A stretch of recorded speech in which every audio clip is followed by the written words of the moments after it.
یہ واقعہ حضرت داؤد علیہ السلام کے عہد میں پیش آیا، جب ایک قبیلے نے قوم بنی اسرائیل سے علیحدہ ہو کر دریا کے کنارے اپنے رہنے کے لیے گھر بنا لیے۔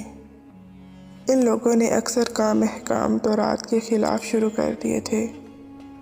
ان امور میں ایک یہ بھی تھا کہ وہ ہفتے کے دن مچھلی کا شکار نہ کیا کریں اور نہ دنیا کی کوئی خرید و فروخت کریں۔ یہ سب چیزیں کتاب تورات میں حرام تھیں۔ ان لوگوں نے کوئی پرواہ نہ کی اور ان حرام کردہ چیزوں پر کاربند ہو گئے۔ جب اس قوم نے اللہ تعالیٰ کی نافرمانی شروع کی تو پھر ان کی آزمائش کے واسطے اللہ تعالیٰ نے دریا کی مچھلیوں کو حکم دیا کہ ہفتے کے دن دریا سے نکل کر ساحل پر آ کر اپنے کھیل کود میں مشغول رہیں اور باقی دنوں میں دریا میں چلی جائیں۔ بس خداوند تعالیٰ کے حکم سے مچھلیاں ہفتے کے دن دریا سے نکل کر کنارے پر آ کر پھرتی رہتیں اور ہفتے کے علاوہ دوسرے دنوں میں دریا کے اندر چلی جاتیں۔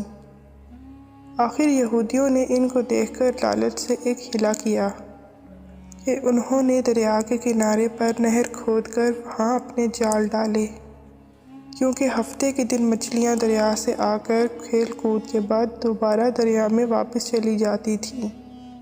آخر وہ سب ہفتے کے دن نہر میں جال ڈال کر رکھتے اور صبح کو اٹھ کر اتوار والے دن مچھلیوں کو اپنی ضرورت اور آرزو کے مطابق پکڑ کر کھا لیتے۔ انہوں نے اپنی دانست میں ہیلا کیا کہ دریا کے کنارے سے پانی کاٹ لائیں کہ مچھلیاں وہاں آ کر رہیں، لیکن ان کا یہ ہیلا بھی کام نہ آیا اور مچھلیاں اتوار سے پہلے وہاں سے نکل کر واپس دریا میں چلی جاتیں۔ پھر ان لوگوں سے رہا نہ گیا اور وہ ہفتے کو اپنی نکالی ہوئی نہر کا راستہ ان مچھلیوں کے لیے بند کر دیتے اور اتوار کی صبح اسی نہر سے مچھلیاں پکڑ کر کھا لیتے اور اپنی دانست میں بڑی دانش مندی سے کام لے کر اللہ کو چکمہ دیا۔ لیکن اللہ تو ان کی تدبیروں سے خوب آگاہ تھا کہ وہ جیسا کر رہے تھے وہ اپنے لیے عذاب الہی کو دعوت دے رہے تھے۔ ان لوگوں میں 3 فرقے ہو گئے۔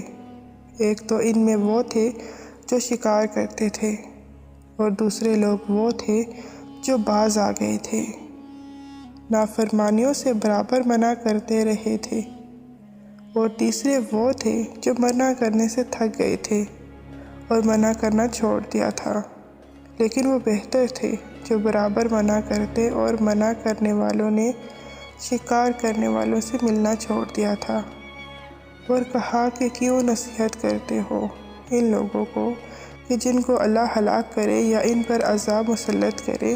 تو وہ لوگ یہ سن کر ان سے بولے کہ تم ہم کو ڈراتے ہو، ہم ہر ایک سے زیادہ طاقتور ہیں، ہمارا کوئی کچھ نہیں بگاڑ سکتا۔